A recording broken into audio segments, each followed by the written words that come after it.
Thank you very much, Flavia. Thank you, Support for Families. Karma and I are always grateful to be here with the Support for Families. As Flavia said, I'm Alita Fisher.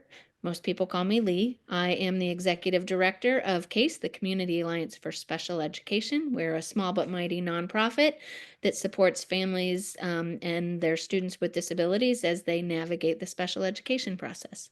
I'm also a special education advocate and a parent of multiple people who have disabilities, and I myself am neurodivergent. So, Karma, I'll pass to you.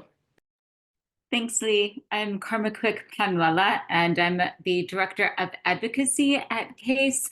I'm another administrator at the organization, and I also help support families of kids with disabilities and students with disabilities themselves. I myself was the student with a disability, and so I often approach my cases from that standpoint and perspective, but I have a long history of disability advocacy and I'm involved with the disability community. So I'm very happy to be here tonight and to talk about something that we've been seeing with a lot of families in San Francisco and the Bay Area and across the country. So let's dive into these slides, Lee.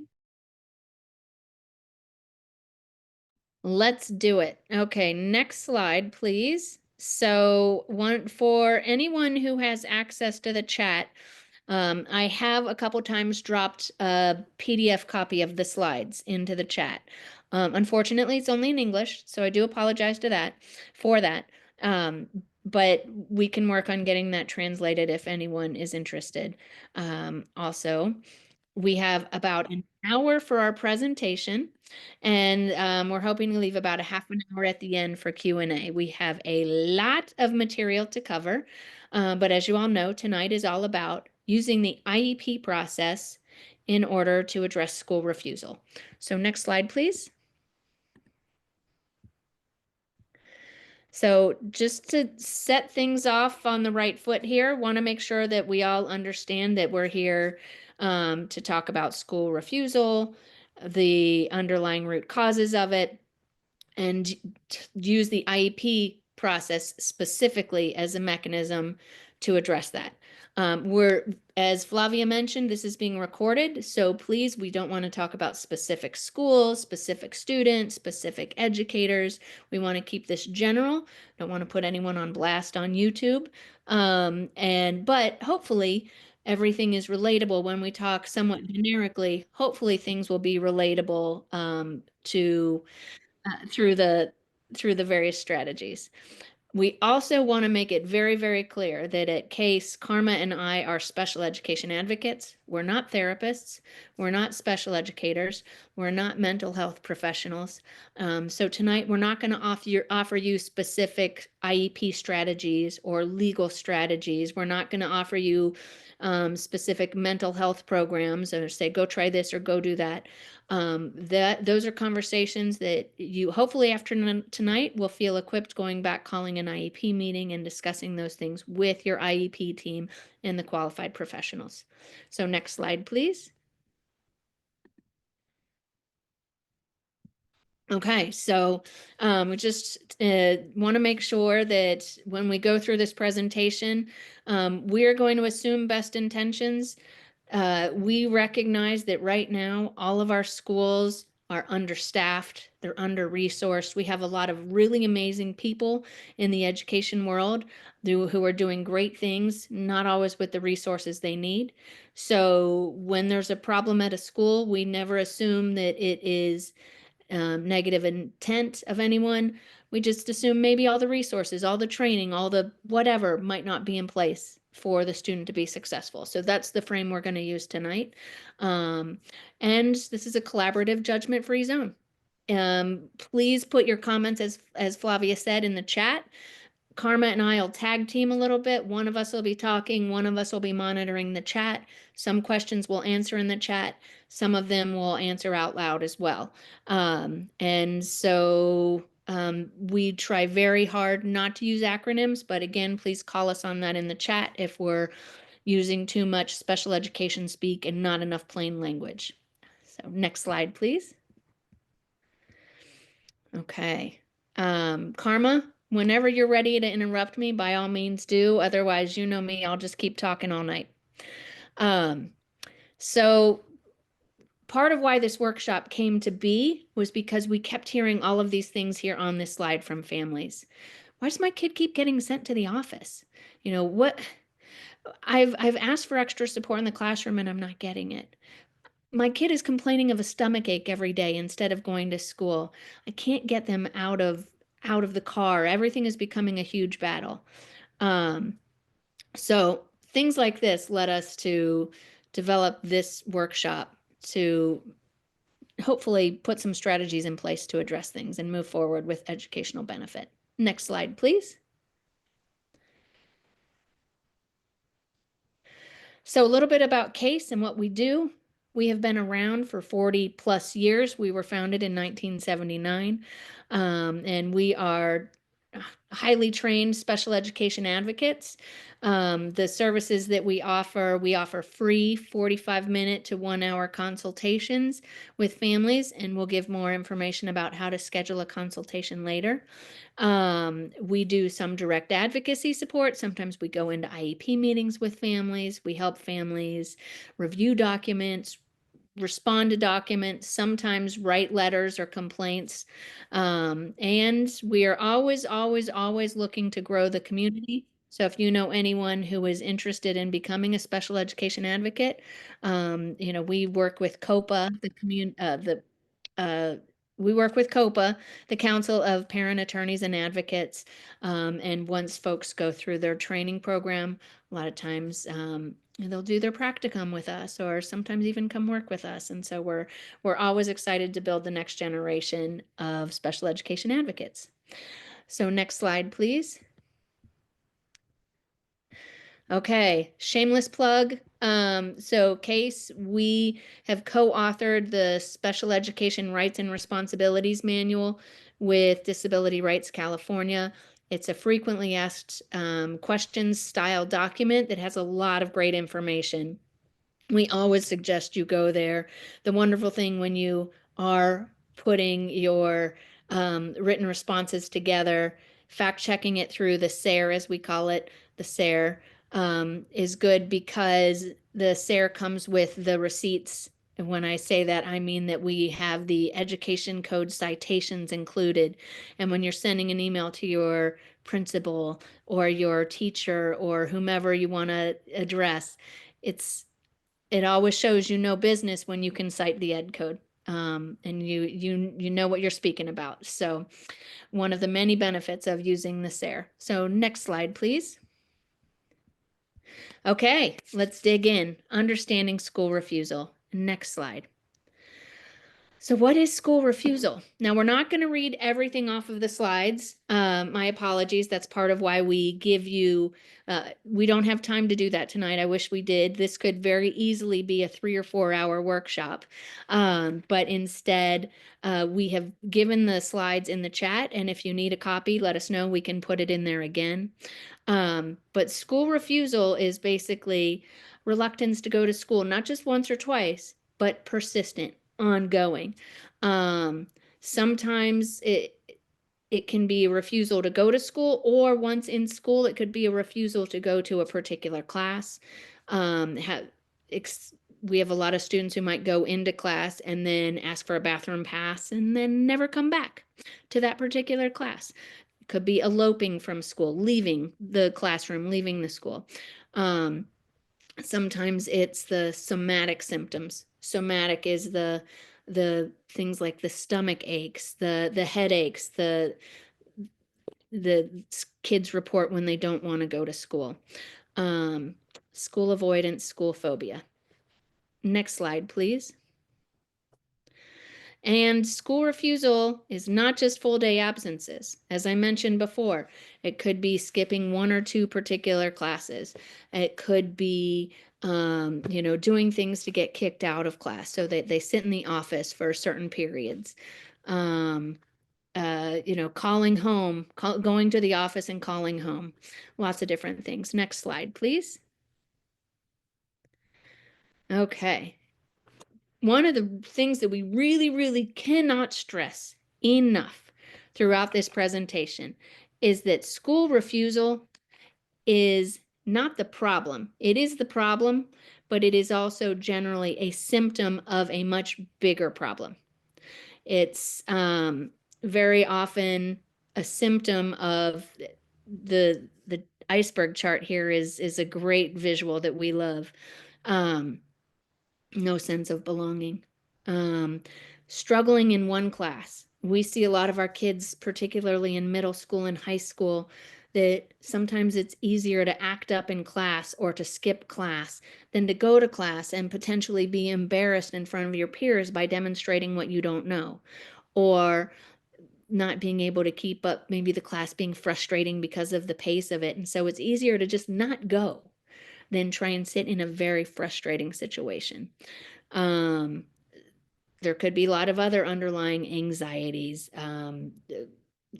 lack of understanding socially, maybe bullying, a situation that's unsafe, either is truly unsafe or to the student feels unsafe. Either way, that's unsafe. So lots of different reasons as mentioned here on this slide. So next slide, please. So we talk about the ABCs of behavior, right? Antecedent, what happens before a behavior, and then the behavior, what actually a student does, and then the consequence of that. So very often we look at school refusal as a behavior. So next slide, please. So here's the other ABC of behavior, is that all behavior is a form of communication, ABC. So when we think about school refusal as a behavior, what is it that the student is trying to communicate to us? And that's our job as the adults in the situation to help figure it out. Either the adults at school to help do whatever assessments that are needed, or sometimes our adults as the parents, the caregivers, the allies to help advocate for the kid, the student, and make sure that those around know, hey, this is a great kid who really wants to learn. They really want to be part of this environment, but there's something getting in the way. What is that? So next slide, please. All right. So when you dig into the research about behaviors and behavior being a form of communication, generally the conventional wisdom is that with behavior, a behavior gets something for a student. You get something from your behavior. So what are the four functions? Why do certain behaviors, and in this case particularly, when we're talking about school refusal, what does a student get when they refuse to go to school? One, they get to escape. It could be situation is overwhelming from a sensory standpoint. It could be too chaotic to walk down the hall between passing periods. There could be too much going on in a chaotic first period and it just is sensorily overwhelming for a kiddo. Could be they don't have any friends or they are getting bullied or picked on or so, and so they perceive the need to escape from that situation. And in bullying, that is in fact a very real thing. Sometimes the behavior number two here on this slide is to avoid the social interactions, to avoid the frustration of class.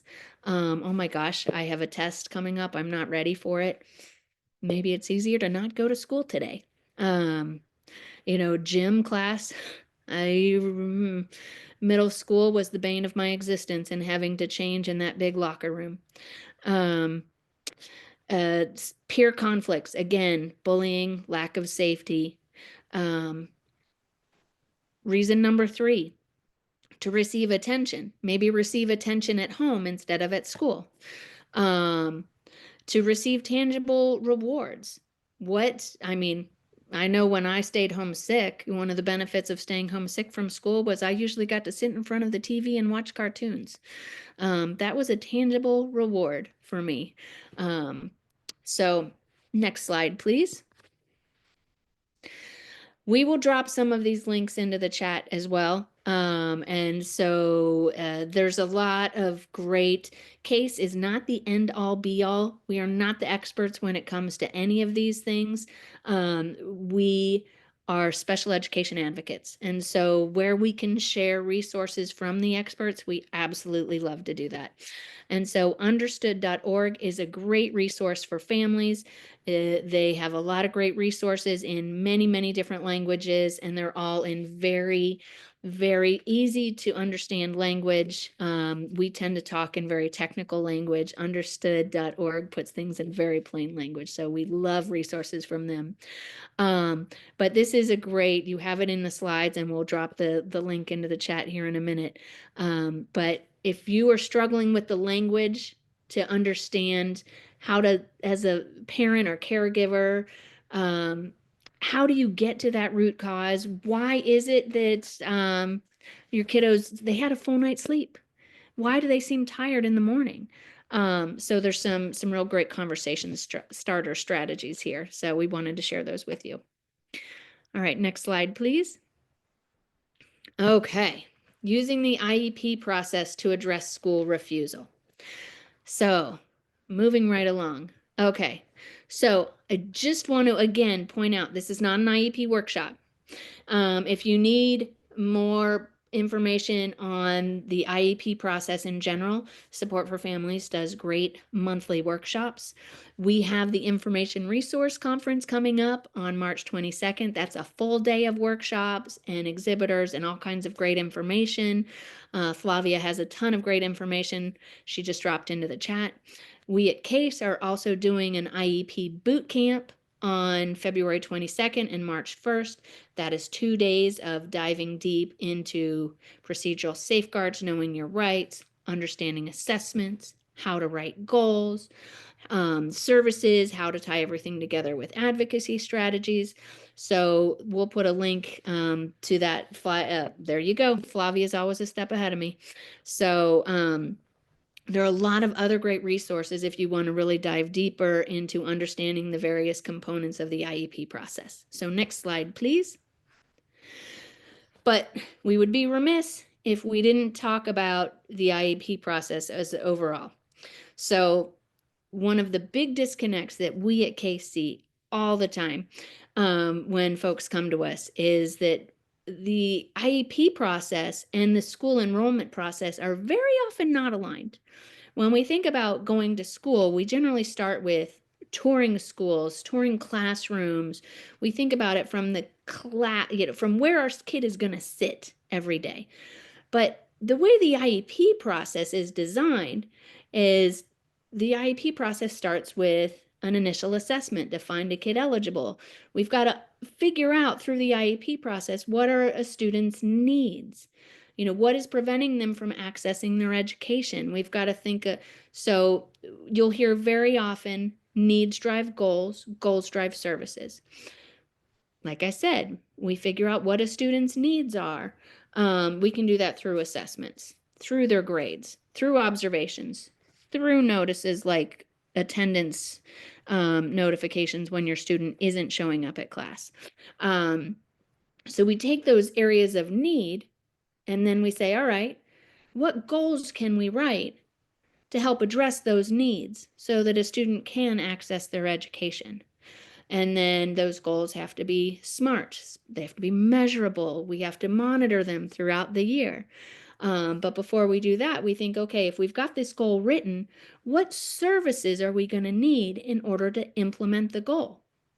And then from there, that could be accommodations, that could be special instruction, it could be related services like therapies. And then from there, once we know what goals a student has to meet their needs, what services are required to help a student meet those goals and access their education, then through the IEP process, we talk about what's the right placement for a student.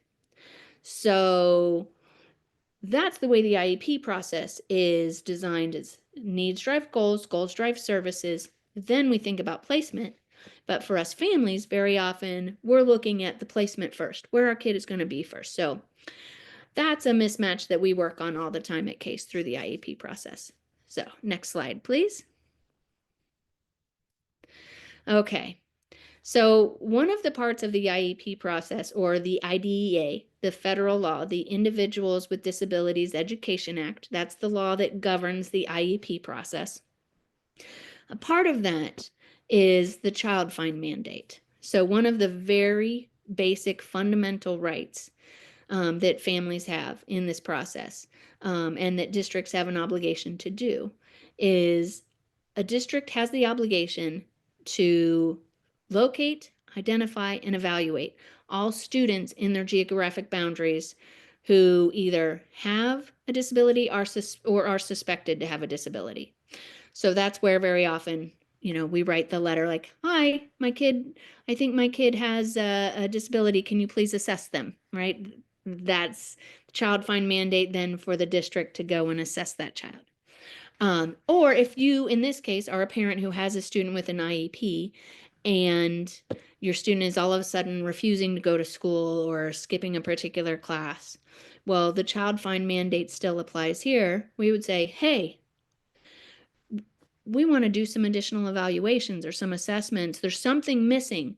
There's some new piece to the puzzle that showed up here and we don't have all the answers. So let's do some more assessments, like maybe a functional behavior assessment, or maybe let's go back and do some additional academic assessments because, why is my kid all of a sudden skipping math class or things like that, right? So the child find mandate applies here because, hey, maybe we need to do more assessments to find out more information. So in the case like this, we might say, how do we use this? There's the clarifying questions and conversation starters as the second half here of this page, this slide. All right, I'm getting a call every day to pick up my kiddo, or I'm getting a call that he's sitting here in the office during math class. What can we do to address the root cause? Can we maybe go back and do some academic testing? Can we do we maybe need to pull in the assessment by a year to see if maybe there isn't some, you know, some new specific learning disability with math that we didn't know about before? Um, yeah, same. So many other ways. I won't read through all of these. Next slide, please. Hopefully everyone has the slides, as I said multiple times now. So when we think about IEPs, we tend to frame things at CASE from the standpoint of educational impact. The whole point of our children attending school is so that they can learn and benefit from their education. So when we talk about the things that children should learn at schools, it's not just academics. This isn't an IAP. It's not an individualized academic plan. It's an individualized education plan. It's more about the academics. It's also the social, the adaptive skills, behaviors, social emotional.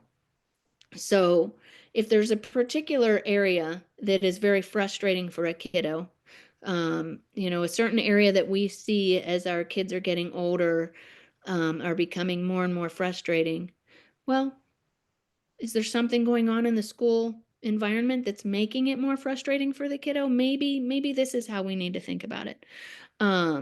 So do we have all the information that we know that can tell us, yep, I see what's happening here. Yeah, this is the root cause. Yeah, the year over year, here's what's changed. If we can't identify that, well, what information would? And then use that to ask for an assessment or observations or whatever else we think is going to help. Next slide, please. Okay. How can a well-rounded psychoeducational evaluation help a student experiencing school refusal? That is a great question. Next slide, please. As we hopefully know, the psychoeducational evaluation, there's the initial assessment, and then there's the triennial that happens every 3 years. So it's that big battery of tests that our kids have to go through for a couple days, where they're assessing their cognitive function, their thinking skills, they're assessing their academic skills. Sometimes they're doing some behavior analysis. Sometimes they're doing occupational therapy or speech and language assessments, but that assessment should hit all the areas that where we have concerns. There's a lot of different pieces that go into a psychoeducational evaluation, and it can be very often overwhelming and confusing, and understanding those assessment results can leave you with your eyeballs spinning. So just know this is not a workshop on assessments. In fact, we dive deeper into that in our IEP bootcamp. And one of the sessions that Case will be hosting at the IRC is understanding assessments. We'll be doing that in conjunction with San Francisco Unified's Special Education Psychology Department. So feel free to join us there. But just understand that the whole point of these psychoeducational evaluations is to help us understand how our students understand. So next slide, please. We want to know how they think, what they know, what they can do. The cognitive, how their brain works, how they think, how they process, how well they can attend to tasks. But it's not just that. It's also sensory. Sometimes, like I said, attention, executive function. How easy is it for a kiddo to stay on task? So many things go into an assessment. Um, and so these two slides, the last slide and this slide, are really just they're not meant to make you an expert in the assessment process, but if you want to come back and look through these later and say, wait a minute, that looks like that could be important. That could be an area that I don't think, I think my child might have some needs there. Maybe I should make sure that these are areas that are included in our next assessment. That's what this information is here for. Next slide, please. Um, some areas that we very often see impact school refusal, school anxiety, executive function, self-advocacy, self-care, and particularly as our students go from elementary school to middle school and then middle school to high school. In middle school and high school, that is where we see the demands on a student's executive function skills really balloon. Think about in elementary school, you've got one teacher, one class, one set of 20, 30 peers, one homework packet that teacher sends home. Um, a lot of our kids are able to really navigate and figure that out and stick within those rules set up by that classroom teacher. Then all of a sudden you go to middle school, right about the time our kids hit puberty. First of all, they go to middle school. Secondly, it's 6, 7, 8 teachers instead of one. It's all the different demands, all the different classroom styles. Some teachers are very strict and rigid and have very, very similar, everything is done very robustly and to everything is planned out well. Other teachers have a much more flexible classroom schedule and style, and those can be hard as a student to wrap your brain around both of those uh, different learning methods. There's some classrooms have homework every day. Some classrooms have homework once a week. Some teachers, have, anyway, there's a lot that students have to manage now all of a sudden with working with more than one teacher. Having to manage a locker, having to navigate the hallways, the passing periods, having to figure out how to get to the bathroom in 4 minutes between classes, to change for PE, all of that. Whew, not to mention the social dynamics of the lunchroom. It's a huge jump for our kids. And so very often that's where in middle school we will see some of the challenges manifest themselves for our kids in some of these behaviors that are communicating to us that they're really overwhelmed with the situation and they need more support. So next slide, please. When we talk about the assessments themselves, we will see in the psychoeducational evaluation, the cognitive tests, the academic tests. And if you are concerned with school refusal, this is not an exhaustive list, but these are some things that you could maybe say, hey, can you perform this assessment? Can you do this rating scale? Can you do this observation? And a couple of things to point out here. A rating scale is not the same as an assessment. An assessment is a standardized test that has been normed on a whole huge population of students. And so we get a scale, oh, you're in the 50th percentile, you're in the 75th percentile. That's a standardized assessment. When we talk about a rating scale is you as the family member or the student or a teacher rating what they think is happening with a student here. So that's a very different lens. A rating scale, if I'm filling out a rating scale, a Basque rating scale for my kiddo, that's what I think is happening to my kiddo, my student. That is not him measured against a whole bunch of other kids who are the same age, the same grade, et cetera, et cetera. So rating scales are different than assessments, but they can very often, especially when it's the student themselves filling out the rating scale, they can give us a lot of really good insight into how a student is feeling. So next slide, please. Okay, and so keep in mind, some of the things that we do, we can get some great information from assessments. We can get some great information from rating scales, but there's a whole lot more information that is very often right in front of us. Grades, observations, reports from the teachers of what is happening in those classes, reports from the security guard in the hallway, interviews. There's so many, those year-end tests, the SBAC test scores, iReady scores, STAR test scores. There's so many other ways that we can get information that really should inform the needs of the student. So next slide, please. And we'll drop the link to the ALSUP into the chat here because we at CASE love the ALSUP. The ALSUP stands for the assessment of lagging skills and unsolved problems. And so part of the reason why we love the ALSUP is because it puts things in a different frame.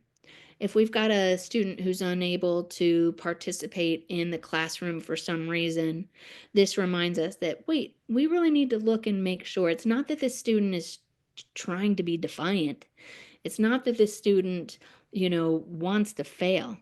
Most of the times, our kids really, really, really want to succeed. There's just something getting in the way. What's the skill that they haven't developed?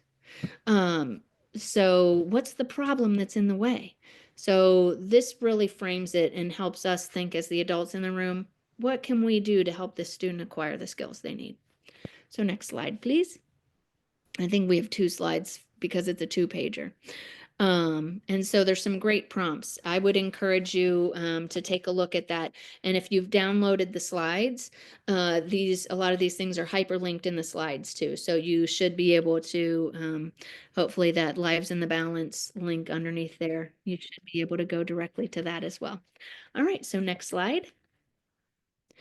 All right, so one of the assessments that we use a lot for our students who are exhibiting school refusal, school avoidance, school anxiety is a functional behavior assessment, an FBA. So a good FBA will define the behavior that's in the way, um, uh, and it will um, not just make assumptions about that behavior, but through the process of observations and many other things, gather a lot of data around that behavior. And then use data analysis and trending to figure out or develop a hypothesis about what's the function of the behavior. And then in the end, use that to develop a BIP, a behavior intervention plan. We included the link here to the guide around positive behavior supports. It's a very lengthy document. And definitely download that now sooner rather than later, because as you all may know, there's a lot of files that are disappearing from the federal government website, all the federal government websites. So download that now. And we also have a copy of that downloaded if need be. Next slide, please. Just more simply put, here's the FBA process. That's a lot, right? And that was written there. We had that last slide. That was the technical jargon that the schools use. You know, the federal government has given the school district to say, here's what you have to do in an FBA. Really, here's it a little bit more simply. Define the behavior. Go observe and record the behaviors where they're happening in the natural environment. Let's do some analysis. And then let's develop the BIP, the proactive plan, to help get rid of those behaviors. So it's very important when you start the process of an FBA. The first process is to define the behaviors. It's really important for that to be a collaborative process and make sure that everyone's on the same page and understanding what the behaviors are that we're going to be looking at throughout the process. Next slide, please. Okay, and then here's a lot again. Another great website, National Center on Intensive Interventions. Their website for using FBA and diagnostic assessment and behavior. That's a mouthful. But a BIP should, again, define the behaviors. But it's not just enough to define the behavior. You know, if we're defining the behavior as school avoidance, then we've got to define a replacement behavior. If we don't, if this is the behavior now, the student refusing to come to school, what do we actually want the student to do? Well, we want them to come to school. So we'll define the behavior and the replacement behavior, and then we figure out a plan to get there. We talked earlier about the function of behaviors. What is it that the student is getting from the current behavior? So we've got to know why they're doing it in order to actually put together a right plan to get them to the behavior, the preferred behavior that we want. So the lots of different strategies. So all of this. So next slide, please, Flavia, because you all have this as background material now. So these, based on this document, there are a bunch of different steps that should be in a BIP. We just saw A, B, C, now D. Okay, if we have behaviors, negative behaviors or non-preferred behaviors, and we want to get to preferred behaviors, what strategies are we going to use to get there? And not just strategies that teach the replacement behavior or that reward the behavior that we want, but how do we move the student away from that non-preferred behavior? What are the quote unquote extinction strategies? So it's a lot that has to go into a solid behavior intervention plan. Next slide, please. And then all of this technical stuff here, fading and generalization procedures. Great. Once we've got a student doing the preferred behavior, and usually it requires a lot of adult support to get to that preferred behavior. How do we fade back the support and get the student to independence? What data are we collecting? How are we monitoring this? How do we make sure it's happening in the way we want it to do? How often are we going to review this data together? Who's going to be required to do all of this? And we've got a plan for, you know, what happens if this isn't successful all of the time. You know, do we have a plan in place for when it's not successful?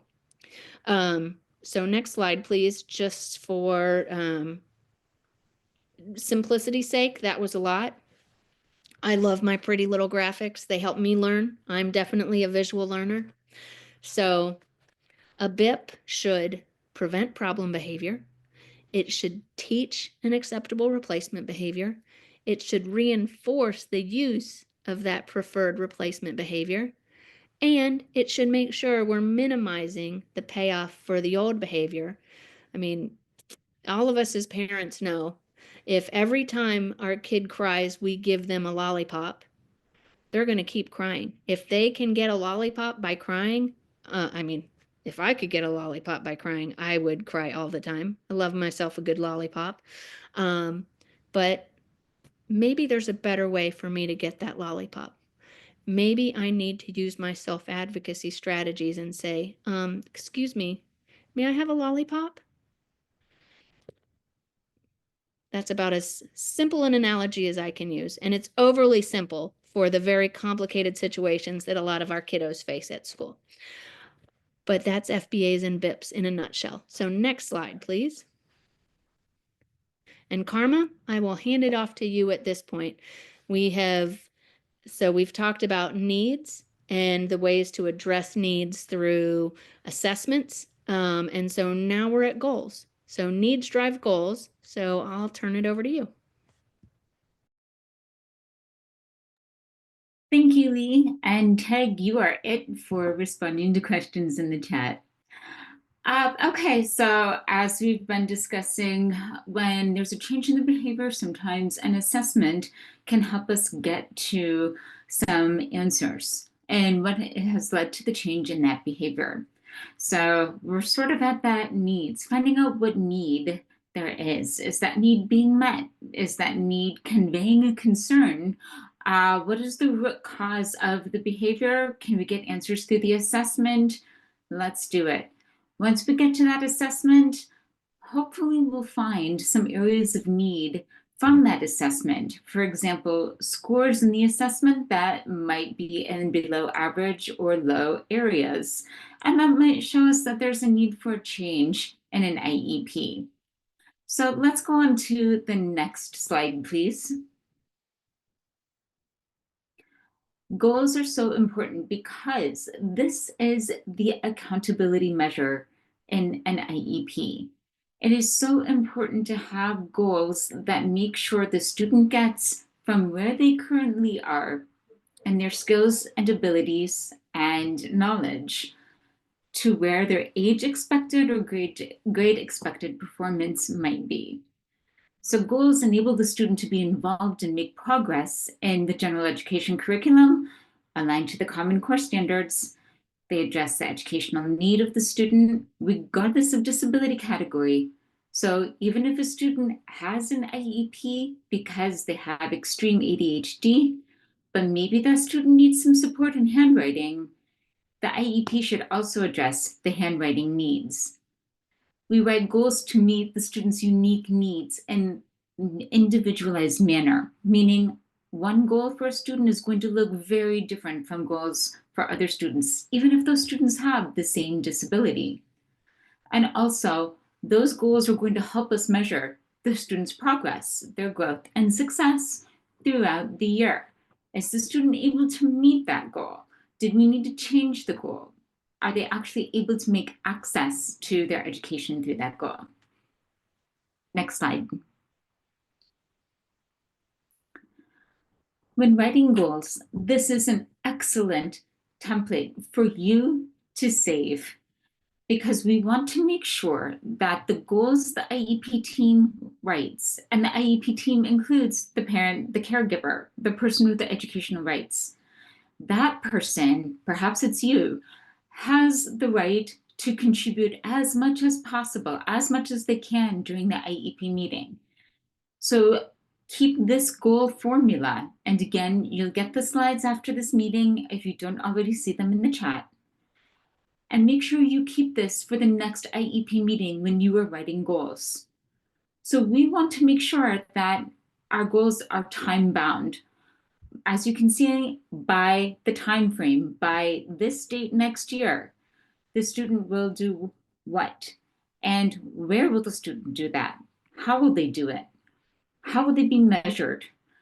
What level of accuracy does the student need to completely meet the goal 100% of the time, every single time, by the time the goal is due the following year? Or do we want to see that mastery of this skill or ability or academic skill is 80%, 85%, 90% of the time? And what is going to help the student reach that goal? Next slide, please. So remember, school refusal is a symptom of a larger issue. So write the goals for all the areas of need that address that particular issue. Where's the student below their expected grade level? Did we address all diagnoses that the student might have that could be related to school anxiety, especially if the student has a mental health condition or anxiety or depression? Make sure that, if appropriate, there is a functional behavior assessment that could also support the student with behavior goals and a behavior intervention plan. Again, if an FBA is appropriate. And make sure that there are strong school avoidance goals that specifically address maybe attendance, using coping strategies, increasing school tolerance, increasing self-advocacy, and increasing executive functioning skills. Every student exhibiting school refusal should have an attendance goal. Absolutely. Next slide, please. So students don't magically meet the goals on their own. When parents and family members get together with the school district to write the goals for an IEP, it should be very clear which person or which staff member or how that student is going to be supported in meeting their goals. Who is going to be responsible for the goal? The IEP team should be writing who the person responsible for supporting the student in that goal is into the goal itself. There's even a line at the very bottom of the goal for who is responsible for that. Make sure that is filled in and that you know who that person is. Make sure that you have actual tools built into that goal. Social skills training, visual schedules, access to a preferred adult or the wellness center. And think, what level of prompting is required to meet the goal? How many reminders does the student need to access what they should be doing? And can we have enough reminders that we begin to fade back and the student begins doing that goal objective without being reminded? What accommodations do we need in the IEP to support the goal? And again, who should be responsible for implementing it? And a hint, it should not be the student and it should not be a parent or family member. Next slide, please.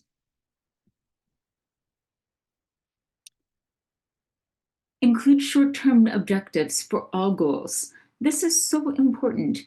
Push back on the team if they refuse to put in the short-term objectives. After all, those short-term objectives could be what is reported on in the progress reports.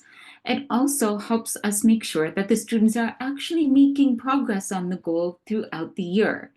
When you get those progress reports, you want to make sure that that student is almost on target for the short-term objective percentage in that IEP goal. So if the goal is at 85% and the baseline for the goal is 40%, we want to make sure that the first short-term objective is maybe, and I'm spitballing here, 60%, and then we get to 70%, and then finally at the end, when we meet to review the IEP, hopefully that student has made that 85%. We want to make sure that the progress is consistent and the short-term benchmark objectives and the benchmarks help us get there. Progress monitoring, again, making sure that families get their progress reports each reporting period. If more than 4 months pass and a parent doesn't get their progress report, the parents should absolutely send an email to the school, especially the case manager, and request that the progress reports be sent to them. That can also be a records request. Goals should be easy to understand. It should be easy for anyone to look at that goal and understand exactly what the student is expected to do. If there are words in that goal that the parent or anyone on the IEP team doesn't understand, please ask for it to be written in plain language. That's perfectly acceptable when we are writing a goal. With anyone else taking a look at this at a new school with a new team, new therapist, would they be able to understand the goal that the previous IEP team wrote? Next slide, please. And services. Again, we put this slide into our trainings because we cannot say this enough. Needs drive goals, goals drive services. So now that we've talked about needs and assessments and the ways to discover needs, and we've talked a little bit about goals in the IEP, let's talk about some potential services, particularly when it comes to school refusal. Next slide. All right. So accommodations and services and modifications, those are all things that come to this part of the IEP. Remember, this is an individualized educational program. So these will look like whatever the student needs them to be. Services, accommodations, and modifications should be unique to that student. Next slide. So some potential accommodations. What does the student need to get back to school? What support systems do they have in place? Do they need support in catching up on their homework? How are we going to make this process easy for them to return to school? The anxiety can be overwhelming, especially if there's a potential for learning loss.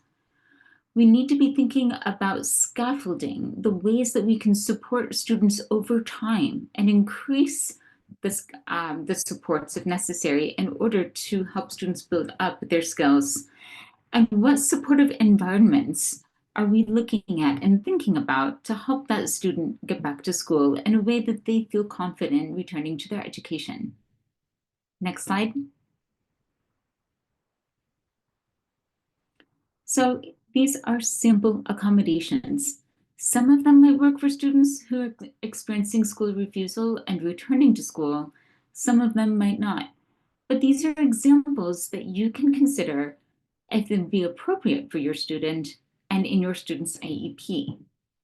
Having a teacher text the student regularly, formulating a gradual reentry plan, focusing on maybe 2 hours a day, and seeing if the student can stay 2 hours a day before increasing to 3 hours a day the following week, or 4 hours a day the week after that.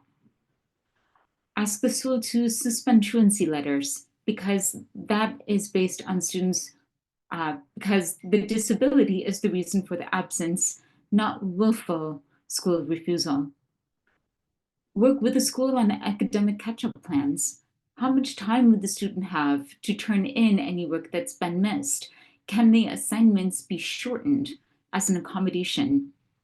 Can we allow extra time for missed work? Allow extra time for the completion of current assignments, even to allow for a student's anxiety or any mental health challenges and disabilities that might impact their ability to work, to complete work. Maybe allow class presentations to be done one-on-one or in a virtual format, and not penalize a student for missed work if the disability is the reason for the student's absence or it is interfering with their ability to get work done. Next slide. And where to get more information? Here's a list of many different groups. Some of them will have excellent resources. Others, maybe not necessarily. Again, uh, if we don't know a particular student situation, we can't give specific recommendations. We can only say what we might do. Even if we don't know all specific pieces of information, we have to be cautious. So here's a list of places that could potentially be a source of understanding and finding potential accommodations. Next slide. Karma, Yes, Lee. just wanted to jump in here when we talk about doing a solid FBA. A conversation we just had in the chat made me want to make sure that, you know, the chat won't end up on YouTube. So I want to make sure that we get this on the recording. When we talk about doing an FBA, part of an FBA should be an environmental analysis. One of the comments that a parent made in the chat was an FBA can very often end up feeling like you're blaming the student or the parent for the school refusal behaviors, right? Um, and so that's part of where making sure that your FBA isn't it, yes, it is in part about the behavior of the student, but an FBA should also include a very robust environmental analysis. An FBA should look at the student's environment. It should look at the school setting. It should look at the classroom. It should look, if we're seeing a student struggle in third period Well, then maybe we need to look at first and second periods too, and we need to look at what happened in the hall and the passing period between, second and third. And like it needs to take a lot into consideration, not just why is the student reacting, but we need to look at the whole environment and then figure out, okay, part of the hypothesis should be, are there environmental changes that need to be made too? We can't, if you've got a kiddo like one of my children, now adults, has sensory processing disorder. There's no way we could say, oh, he struggles in an environment of 28 other kids, so he's just going to have to suck it up and deal with the fact that there are 28 other kids in his class. We would not expect that to be an acceptable result of an FBA. If the environment is not workable for the student because of factors that are beyond our control, then we need to talk about other options. Otherwise, we haven't done our job as a team to really make sure that we've put this student into a situation where they can fully access their education. We can't keep setting our kids up to fail. We've got to be willing to look at some of the other options out there. Um, so anyway, just wanted to make sure we mentioned that here as part of this conversation. I'm sure it'll come up in the questions, but I know that won't be part of the recording. So sorry to interrupt, and back to you. Thank you, Lee. Uh, all right, let's continue on through here so that we just make sure we can finish our presentation in the slides. I really appreciate that input because I think that's one of the most important parts of an FBA is taking a look at the environment and how that impacts the student.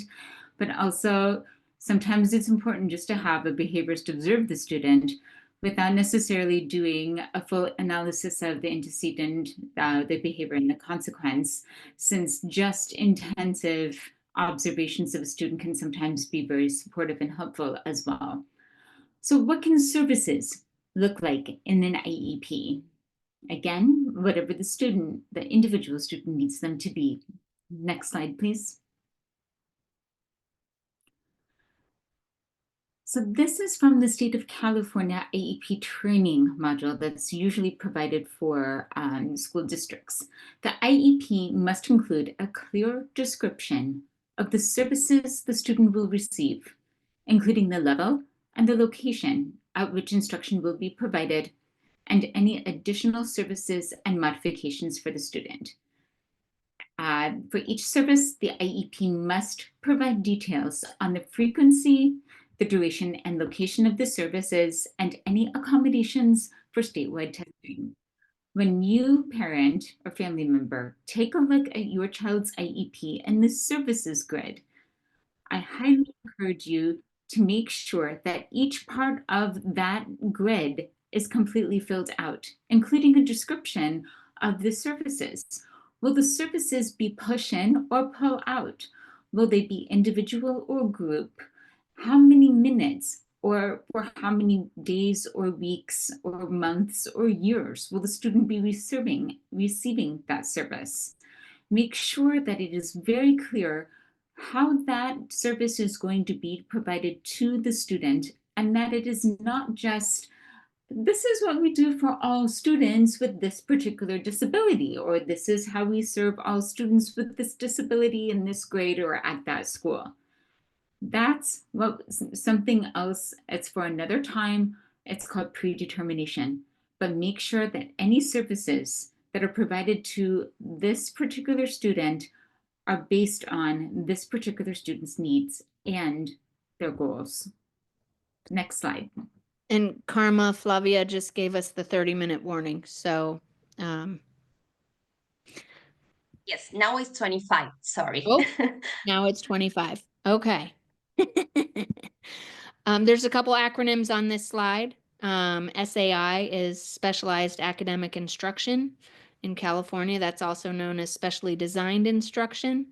Those are minutes that are provided by a credentialed special education teacher.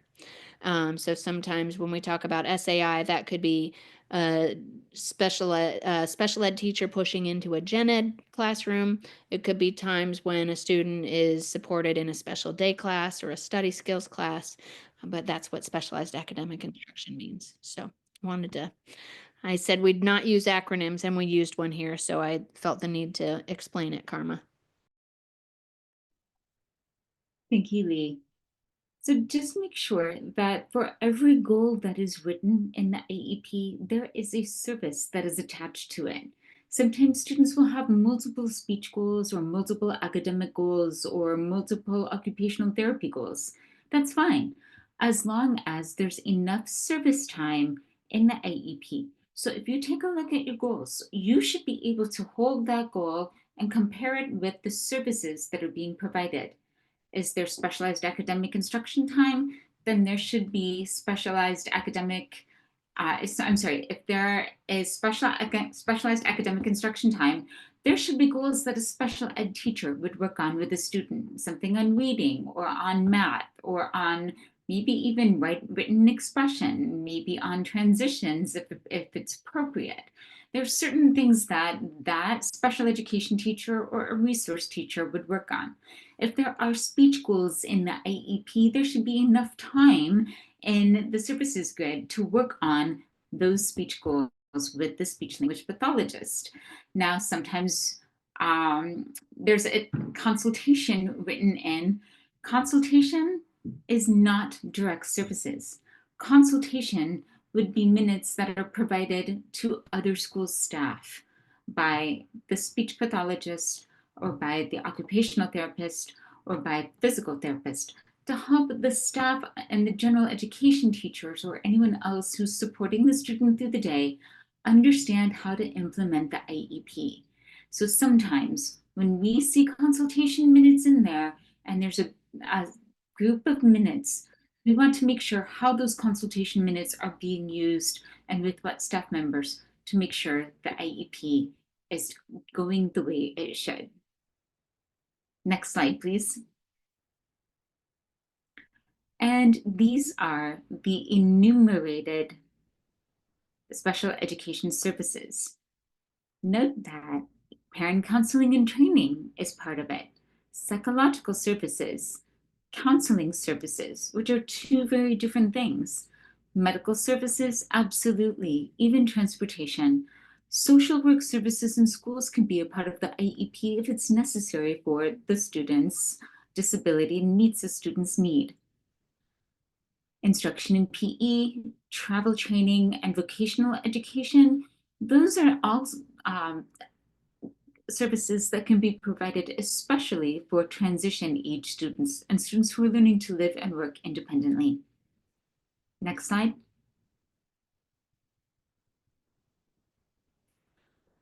One thing to remember, needs drive goals, goals drive services. All of those together drive placement. There's a reason when we go to the annual IEP meetings that we first talk about present levels. Because when we talk about present levels, we're talking about the student's needs. Then based on those present levels, we hopefully have some goals that are going to address the needs that we just reviewed in the present levels. And then of course we get to the services, which should provide the services that allow the student to work on their goals with that service provider, a special education teacher, occupational therapist, speech therapist, and so forth. And then finally, where, what environment, what classroom, what location will all of those things in the IEP be able to be provided? The least restrictive environment ensures us that the student can be educated in the general education setting unless the disability and the needs to serve that student are so extensive that the student cannot be educated in the general education classroom. So one of the ways to think about that is the school district has to show that the student can't be educated in the general education classroom and should give that a try before they move the student into a more restrictive setting, like a special day class. So if the student can't be educated in the general education classroom, the next most restrictive might be the general education class setting with consultation or maybe a co-taught classroom. So the student gets their general education peers and the resource time. And then we slowly move up until we get to that special day class. Maybe we go to a non-public school. And then maybe if that non-public school doesn't work, the most restrictive setting, which very few of our clients have, is a residential school. Again, only removed from the general education setting if the nature or severity of the disability is such that education in regular classes with the use of supplementary aids and services cannot be achieved satisfactorily. Next slide. Karma, before we go to the next slide, families hear that a lot, and I don't think we can emphasize this enough. That very often we'll ask for para support, one-to-one aid, SKIA, as it's called in some school districts. And the response will be, oh, that makes this a more restrictive environment. We can't do that. That's part of why this slide is in here. We've heard that so many times that we want you all to have the information you need to push back on that. Wait a minute. The least restrictive environment is defined with supplementary aids and services. Why are you telling me that putting those appropriate aids and services in place would be a more restrictive environment? Help me understand. Help me understand how that actually comports with the ed code. I'm not an attorney, so I'm not going to I'm not going to do any analysis here, but in my reading, I have questions about that. So, next slide, please.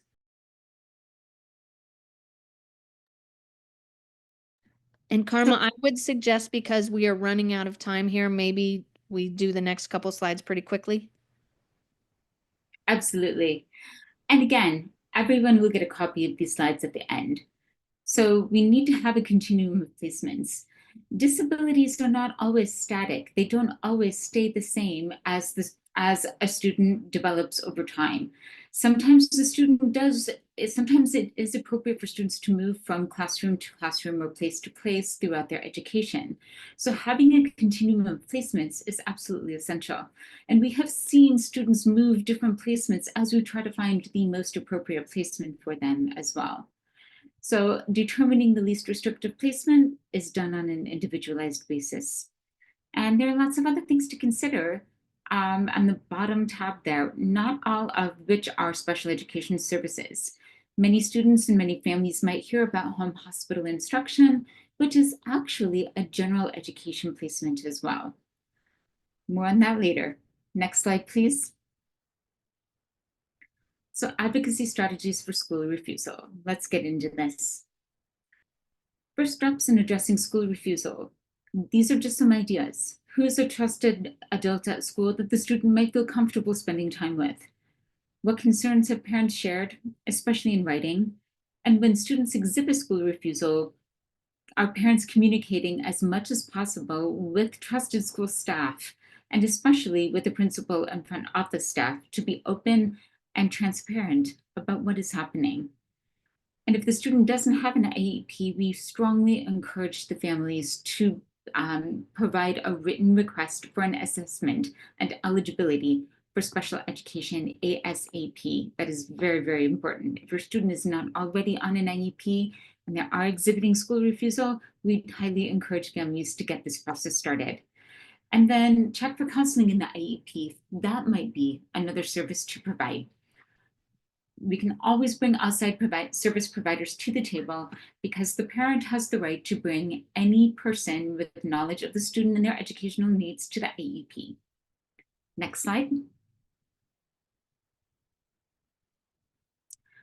Some more steps. As we discussed, if it's appropriate, request a functional behavior assessment. And if a parent disagrees with the school district's assessments, and we can also demonstrate that it wasn't done appropriately or could have been done better, we can request either an IEE for a psychoeducational assessment if it's been fewer than 2 years since the school district's last assessment, or if it's been at least 2 years since the school district's last assessment, ask the school district to move up the next triennial assessment. Sometimes they will agree to do that if the student's behavior, such as school refusal, has emerged. request time with the preferred adult, request home hospital instruction if the student isn't getting to school at all, maybe request curb-to-curb transportation, or work with a crisis intervention team. Next slide. Again, needs drive goals, goals drive services. Have we assessed all areas of suspected disability? Are there IEP goals addressing all areas of need? And have we added or changed services to address all of the goals, including therapy? Also, do we have a re-entry plan for the student? Next slide.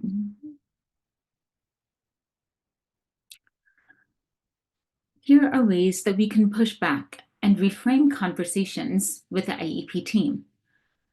If you hear any of these statements from your IEP team, here are examples that you can use to push back to get your student what they need and to keep the conversation on your child. It's so important that we move away from talking about other students, or generally speaking, students do this, or we do that, or this is how we do it, and refocus on what the individual student needs. With the exception of that's too ambitious for the student, well, let's go back to what we said a few minutes ago about goals.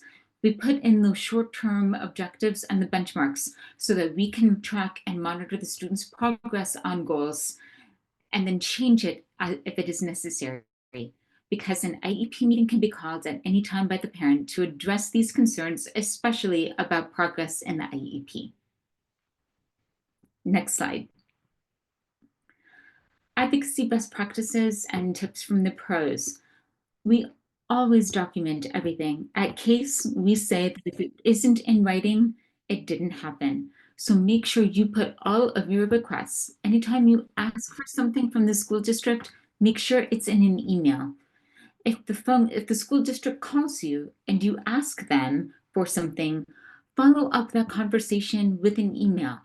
Hi, teacher. As we discussed on the phone call at 3 o'clock this afternoon, here are the things that I mentioned, and here's what you said in response to them. Just want to make sure that's what we talked about today. Have a great evening, and we'll see you tomorrow. Doing things like that helps to document all of the conversations that you have had with the school. Request IEP meetings in writing. Again, a school district has to hold an IEP meeting within 30 days of the parent's request. And if the parent puts that request in writing, then it's very easy to document when that IEP meeting should be held. And then email that the parent or the family member will be audio recording an IEP at least 24 hours before that meeting starts. So 24 hours or more than, if you can, email the school and let them know that the IEP meeting will be audio recorded. You can use the recorder phone on your app, and I'm sure Lee will drop our favorite app for recording IEP meetings into the chat because it gives us a transcript. And keep a copy of all IEP and special education records in a folder or binder and labeled. There's a really, really great video from understood.org that you can drop into the chat there that shows you step-by-step how to put together an IEP folder. And the first step of that is to request all of the student records. And again, under the California Education Code, school districts have to provide the parents with educational records within 5 business days of that parent's written or oral request. Next slide. Remember, it's okay to follow up and to ask questions. A parent doesn't have to sign the IEP right away. A parent can request another IEP meeting if they need it because questions weren't answered in the first IEP. Parents can respond to drafts of the IEP in writing. A parent can write a letter to contradict the IEP team notes if the parent disagrees with the notes and the way things are phrased in the notes of the IEP meeting. Remember that everything in the IEP must be individualized. Use the words reasonable and appropriate when you have questions about goals and services. Know that you can ask questions about the staff certifications and qualifications. Is the parent trained to work with my child? When are the counseling sessions taking place? What is the schedule? And always, always follow up in writing. Next slide. I think we have to pause for some questions at this time, Lee. I think we do. We only have a couple more slides here that, for anyone who's downloaded the slides, I think quickly we can say, like I said at the start, assume best intentions. Another very quick, follow the chain of command. If you're having frustrations at your school, never jump directly to the superintendent, because the superintendent is just going to funnel it back down and ask questions. Go to your teacher's boss, go to the principal, go to the principal's boss until you get an answer that way. Follow that chain of command. Next slide, please. And then I think this list of questions, we've covered some of them already. So next slide, please. I think one final takeaway here, informed consent. When we talk about members of the IEP team, if you look at the ed code, the first participant listed in the ed code in the IEP team is the parent. So you are a meaningful participant in your team. Nothing can be implemented without your consent. Nothing can be started or stopped without your consent. Use the power of the pen wisely. Okay, next slide. So if there are questions at this point, we've answered some in the chat.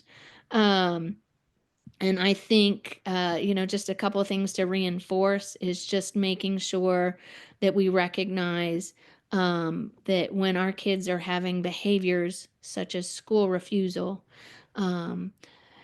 it's not coming from a place of defiance. It is our obligation to figure out what the situation at school is, what part of the school day is not working for the student and why. Is it overwhelm? Is it sensory? Is it social? Is it our students are behind academically? What is it? And then what do we as the adults in the room need to do to address that and do right by our kiddo?